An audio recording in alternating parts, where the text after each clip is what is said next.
the PBA and the rivalries. Shell had, they were the biggest. Uh, they were the biggest draw along with Hinebra, of course, that rivalry, Shell Hinebra rivalry. I think one memory that a lot of old heads would remember is the walkout between, at Game 6 of the 1990 PBA First Conference. Um, Shell and Hinebra was known as Añejo back then. I do remember second quarter, Shell was up by like 17 points. And Añejo had Ray Cuenco, who was called for two technicals, and pretty much that's what started the walkout. That's when, like, Jaworski and his crew was like, we're not coming out, we're not gonna continue the game.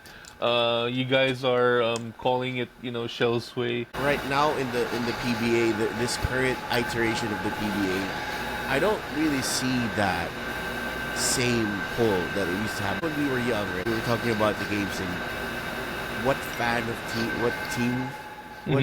the team you are. Yeah. Right? You're talking about Yeah. where your loyalty. Your was loyalties ran deep.